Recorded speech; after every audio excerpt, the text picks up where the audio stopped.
বাংলাদেশের একজন স্বনামধন্য অভিনেত্রী, টপ লেভেলের অভিনেত্রী, যার ছোটবেলায় আমরা অভিনয় দেখেছি। তিনি তার চেয়ে 26 বছরের জুনিয়র একজন পরিচালককে বিয়ে করলেন। আবার এইরকমও দেখেছি যে অনেক একজন সিনিয়র পরিচালক 20 বছর 22 বছরের একজনকেও বিয়ে করতে পারেন। আবার অনেকে বিবাহ বহির্ভূত লিভ টুগেদার বলি, এরকম থাকতে পারে। অনেকেই মিডিয়ায় আছে, আমাদের দেশে না, বাইরের দেশেও আছে, বিয়ের আগে বাচ্চা নিছেন। এখন এটা হচ্ছে একান্ত তার ব্যক্তিগত ব্যাপার। সে লিভিং এ থাকবেন না রিলেশনশিপে থাকবেন না বিয়ে করে সংসার করবেন, এইরকম। এই যে সম্প্রতি আমাদের একজন চিত্রনায়িকা, আমরা জানি যে 3 বছর আগে ডিভোর্স হয়ে গেল। উনি রাজনীতির মাঠ গরম করে ফেললেন। উনি জাতীয় সংসদে জন্য স্বতন্ত্র প্রার্থী হলেন, নির্বাচন করলেন। হঠাৎ করে এই যে আমেরিকা গিয়ে ঘোষণা দিলেন যে না, আমাদের ডিভোর্স হয়নি।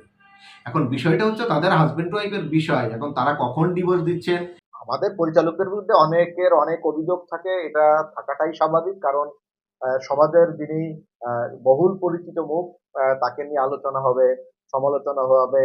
ওই যে বলে না, চর্বিত চর্বণ, যেটা আর কি।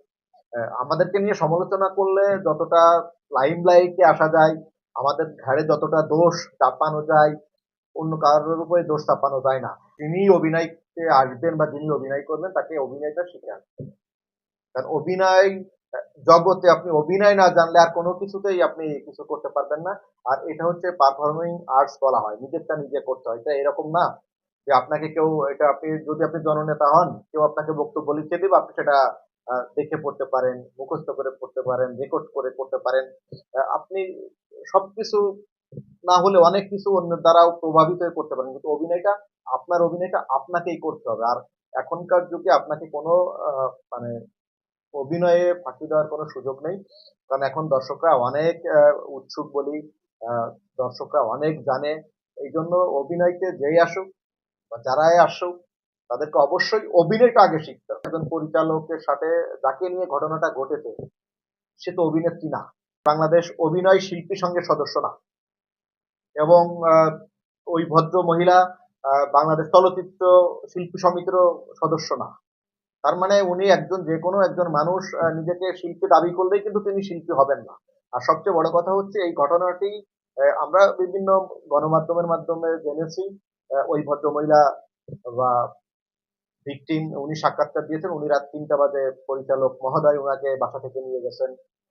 এবং আহ, আমি যতটুকু জানি পরদিন কোনো অ্যারেঞ্জ ছিল না শুটিং এর। একজন অভিনেত্রী অবশ্যই রাত 3টা বাজে শুটিং এর জন্য বাসা থেকে বের হবেন না। এবং যে যখন দেখবেন যে সেখানে শুটিং এর অ্যারেঞ্জ নেই, আহ, এটা অভিনেত্রী কখনোই ওইখানে থাকবেন না। বিষয়টা হচ্ছে, আপনি রাত 3টা বাজে যখন বাসা থেকে বের হয়েছে, তখন আপনার উদ্দেশ্যও অন্যরকম ছিল, যিনি নিয়েছেন হয়তো তার উদ্দেশ্যও অন্যরকম হতে পারে। বিষয়টা হচ্ছে, এখন যে কেউ নিজেকে অভিনেত্রী দাবি করলেই তো হবে না, বা অভিনেতা দাবি করলেই হবে না। একজন কন্টেন্ট ক্রিয়েটার, সে যদি নিজেকে অভিনেতা দাবি করেন, একজন কন্টেন্ট ক্রিয়েটার যদি নিজেকে পরিচালক দাবি করেন, তাহলে তো হবে না। বাংলাদেশে 50 বছরে কতজন পরিচালক রেপ করছে, বা কতজন পরিচালকের বিরুদ্ধে অভিযোগ উঠছে। কিন্তু আপনি দেখেন, আপনি যদি অন্যান্য পেশার দেখেন, আপনি কর্পোরেট জগতে দেখেন, আপনি শিক্ষা খাতে দেখেন, আপনি অন্যান্য ক্রীড়াঙ্গনে দেখেন, এর চেয়ে কিন্তু বেশি হয়রানি হয়। কিন্তু ওই যে স্পটলাইটটা থাকে তো মিডিয়ার লোকের উপর, এই জন্য মনে হয় যে এদের দোষটা কম্প্রোমাইজ করলেন, আপনারা একসাথে চললেন ফিরলেন। কেউ হয়তো বিয়ের আশ্বাস দিচ্ছেন, কেউ হয়তো কাজের আশ্বাস দিচ্ছেন, আপনি জেনে শুনে বুঝলেন। কেউ হয়তো আপনি মানে একেবারে পয়সা নিয়ে, কেউ হয়তো আপনি ক্যাশ পয়সা নিলেন, কেউ হয়তো বিভিন্ন ধরনের সুযোগ সুবিধা নিলেন, গিফট নিলেন, অনেকে কক্সবাজার গিয়ে আইফোন পর্যন্ত নেন। এখন আপনি কক্সবাজার গিয়ে যখন আইফোনটা নিলেন, তখন আপনার কাছে ধর্ষণ মনে হলো না। আপনি আসার 5 মাস 6 মাস 7 মাস পর মনে হলো যে আপনি আহ, ধর্ষণের শিকার হয়েছেন। তিনি যেই স্বনামধন্য অভিনেত্রী বলেছেন প্রেস ক্লাবে যে ধর্ষকের বিরুদ্ধে, মানে প্রেস ক্লাবের সামনে দাঁড়ানো পরিচালকরাই ধর্ষক, তা উনাকে যখন যদি সত্যি সত্যি ধর্ষণ করা হয়ে থাকে, বা উনার জানা মতে কোনো পরিচালক কাউকে ধর্ষণ করতে, উনি তখন কেন বললেন? আর এরকম হয় অনেক সময় কি, এটা আমাদের কাছেও আসে, যে আমরা যখন একটা নাটকে কতজন লোককে সুযোগ দিতে পারি, হয়তো 10 জন 20 জন বা 15 জন। তখন যারা আমাদেরকে নক করেন, বা আমরা কাজ যখন দিতে পারি না, তখন তারা বিভিন্ন ধরনের ওই কথা মার্কেটে ছড়ায়।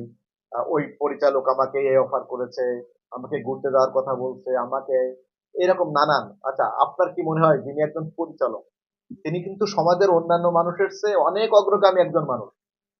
তিনি কি জানেন না যে এই অভিনেত্রীকে যদি আমি এই প্রস্তাব দেই, এই অভিনেত্রী আরো ৫ জনের কাছে বলে দিবে।